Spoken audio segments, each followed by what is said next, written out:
I've come to the realization that my entire life I've only outputted 30 to 40% of my maximum output. What does that mean? So I look back at my life, and if you don't know who I am, my name's Caden Couch. I grew up in a middle class family, nothing special, nothing terrible. Parents were well off. I learned to work hard. Went to school, hated school, wasn't for me. I was learning these things that I realized, how does this benefit me at all? How does this benefit me in the grand scheme of everything? Because it doesn't.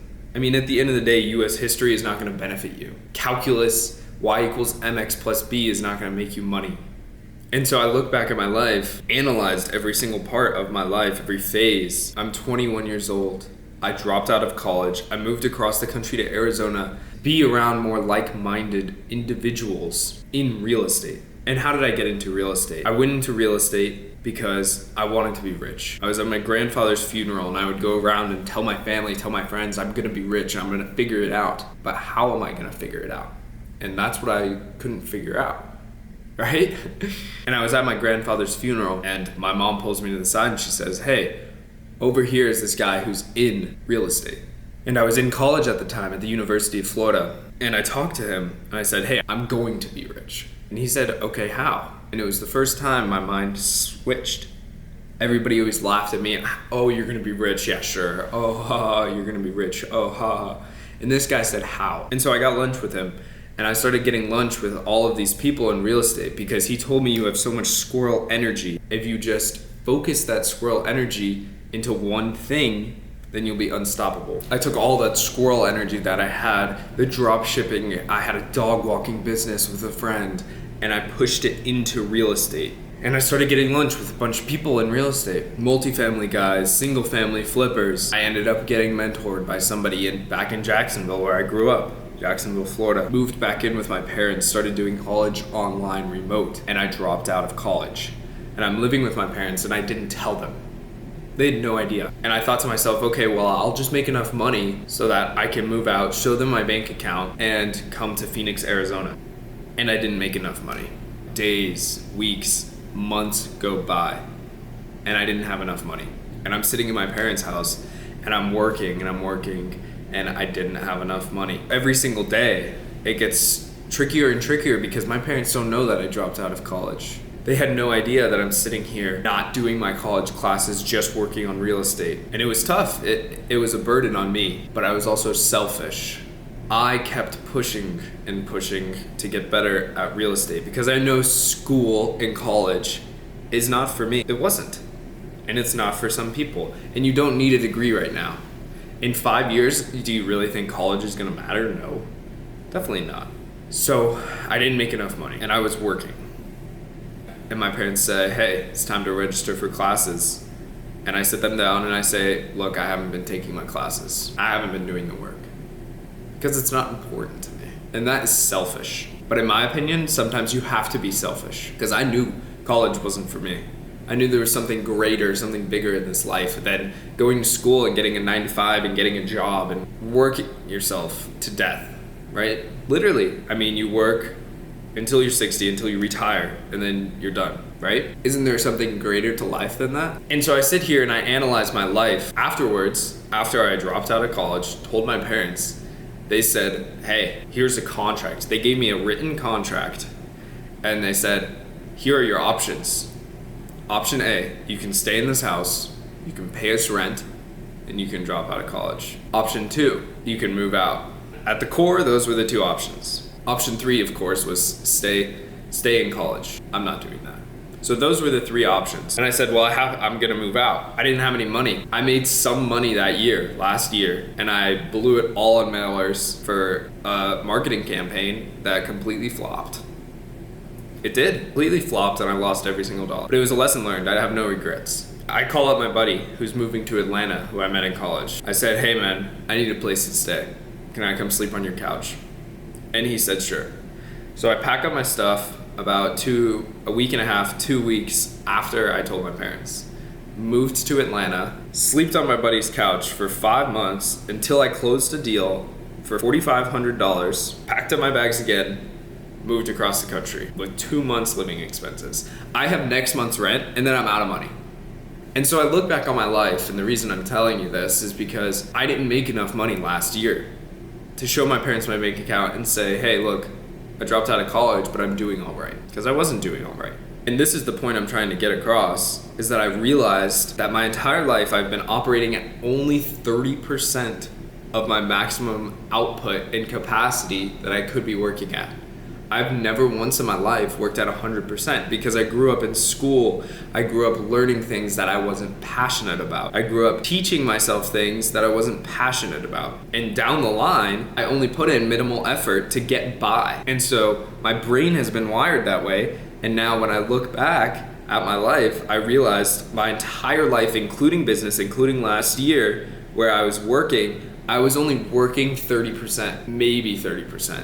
Last year, if I'm being honest, I probably was working 20, and the rest of the time was non-money making activities, right? And I was convincing myself, okay, I'm working hard. I would tell people, hey, I'm working, 24 hours a day, all my waking hours I'm working. But in reality, most of those hours weren't moving the needle forward. They weren't money making activities. So I realized that just a couple of days ago, it actually hit me, okay, I have a month to live, or else I'm gonna be homeless. A month to live. And so I think about my life like that, and I think, okay, well, the biggest battle in your 20s, I'm 21 years old, the biggest battles in your 20s are with yourself. As a man, the biggest battles are with yourself. You have to overcome that lazy person over here that's telling you you've done enough work today, you're fine. You can relax, you can watch a show, you can scroll, you can play a game, whatever. You have to cut that person out of your life, because they don't benefit you.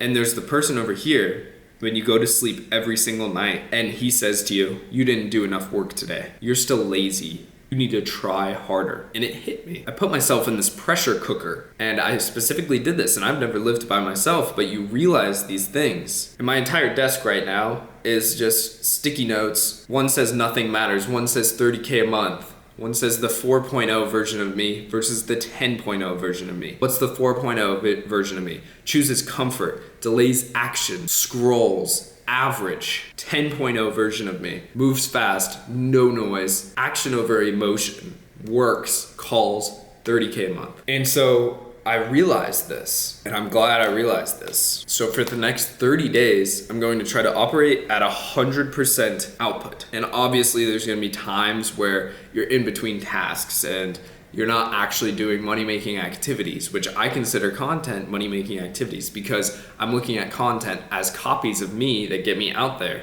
which eventually can bring in affiliates or anything like that. So what does 100% look like? Because I've never operated at 100%. I don't think there's been a day in my life that I've operated at 100%. And so I look and I say, what does 100% look like to me? Purely action, no noise, no scrolling in between work, no going to post on Instagram and then getting caught in reels. And this is just the honest truth from me, is that I've never worked 100%, and I can guarantee that most of you, if you really sit down and ask yourself and track what you do throughout the day, you're operating at 40% max, maybe 50%. So what does it look like to operate at 100%? Pure money-making activities, pure action that moves the needle forward for whatever you want to accomplish. I've never experienced it. So the reason I'm making this video is because this is day 1 of 30.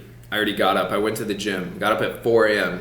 and I moved to Phoenix, right? 1 month living expenses, I have to make something work. So how much can my life change in 30 days of 100% output? I don't know. And there's only one way to find out. But why not do it? Why not just go ridiculously hard, no balance? Because there's so many people in this world that work a 9 to 5 that don't have the life you want, and it's hard to not listen to those people when they're telling you things. I've had multiple people tell me, hey, you have to have work-life balance. What is work-life balance? If we really break it down from the core, what is work-life balance? Work-life balance is something that was designed by the comfortability of people that want to stay comfortable in their life. And they say this thing called work-life balance to kind of make sense of why they haven't accomplished their goals. Oh, you need to have work-life balance because that is how life was designed. You are designed to work, and then after 5 o'clock, after you get off your job, then you can have a drink, or you can go play golf, or you can do this and that and this and that, which don't move the needle forward. They don't move the needle forward. So I've been thinking about this a lot recently because there's so many people when I'm coming up and when I'm working on my business that laugh at you. I specifically remember this time where I was at a golf tournament with a friend from college, and it was right before I moved to Phoenix. And I told them, and this was a very close person to me. They were asking about my car or something, and I said, I'm going to buy a Porsche because that's what I want to do. And they all laugh at me. It's this person, and then there's their friends of this person. And this person laughs at me. And their friends, who I've never met before, start talking about their kids. And I'm like, oh, how old are they? Because I like to talk to people. So I'm saying, oh, how old are they? And he says, oh, one of my sons is about to go to college. Hopefully he doesn't drop out like you. Ha ha ha.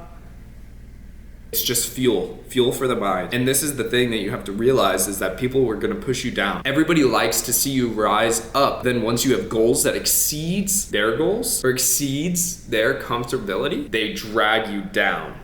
Okay? If you're up here with your goals and they're down here and you hang out with these people who are down here, then you're gonna end up being on the level playing field. And that's exactly why I moved to Phoenix, was to have people that are up here. So then I get dragged up. And what you have to realize is that these people will always drag you down. Even people who have been mentors to you, even people who have helped you along your journey, these people will still drag you down. If you have somebody who's a mentor to you and they help you learn the basics, if your goals are up here and they help you get to here and then they're here, but your goals are up here, then they're gonna drag you down. As soon as they start seeing you take action to exceed their goals, subconsciously they're gonna drag you down. No matter your age, and especially if you're younger, like me, and your mentor is older, they're going to drag you down. And I haven't experienced this as much myself, but I have seen some people who are above me, but don't have the goals as high as I do. And when I tell them the goals and they start seeing me take action on these goals, they're gonna drag you down and try to level the playing field, especially if they're older. So something I have also realized is that the older the person is, the more they're gonna try to drag you down because their ego is so subconsciously big. Even if they aren't egotistical on the outside, their ego is so subconsciously big that they're gonna drag you down because they realize, oh, this 21-year-old has time and this kid is coming over to me and saying, hey, I wanna be a billionaire. I want to change the world. I want to liberate as many people as possible because that's my goal. He or she is stuck 50 years old at this level. They're going to drag you down subconsciously. So you have to be very careful who you spend your time with and who you take advice from. And you need to start operating at 100%. It's so easy to get distracted these days because I have done it. Like I said, in your 20s, if you're younger, the biggest battles you will face are with yourself. And this is something that I've realized, and I've said before, but I just realized recently after moving in by myself because I've spent time with myself that I realized that I'm lazy and I don't operate at 100% efficiency. I boost around that 20 to 40% every single day because I think, oh, I just did enough to get me by. I'm doing enough. But in reality, if you have these goals that are so high, and even if these people are dragging you down, it makes you comfortable coasting at that 30 to 40%. But you have to push past those people and hit that 100%. And that's kind of what I've realized. So for the next 30 days, I'm going to try to operate at 100% efficiency. And it's gonna be tough. I mean, I'm not saying it's not going to. So no noise. And that goes back to what does that mean? So you wake up early, get the gym out of the way early. Then you just have productive activities until you go to sleep. If you're eating, then you're listening to something that's self-improvement. If you're working, then you're listening to something self-improvement if it's not calling. In real estate, it's a lot of calling. And so I'm curious to see after these 30 days what will happen. I moved to Phoenix to network with people, to be around more like-minded individuals. And now I'm sitting here and I'm realizing I want to level up. I want to become the next version of myself. It's time to grow up. It's time to grow up. And it's tricky because you're leaving that comfortable zone where everybody who has said, oh, you can't do it, you're not gonna make it, blah, blah, blah, blah, blah, over here. And that gets to you. Subconsciously, that gets to you. Even if you say, oh, I'm gonna just use that as fuel, subconsciously that gets to you and it leads you over here to only operate at 30 to 40% of your maximum capacity because some part of your subconscious brain is telling you, oh, you're not gonna make it because everybody else is telling you this. And that's how humans are designed. So if you pull yourself away and you go for this version of yourself that's telling you you need to work harder, work 100%, instead of this version of yourself that's telling you, oh, you did enough work today. And if you go for this part of yourself, this version of yourself, then I think you will be unstoppable. So follow along. Next 30 days, I will post on YouTube every single day. I will operate at 100% efficiency, and I'm excited to see what happens.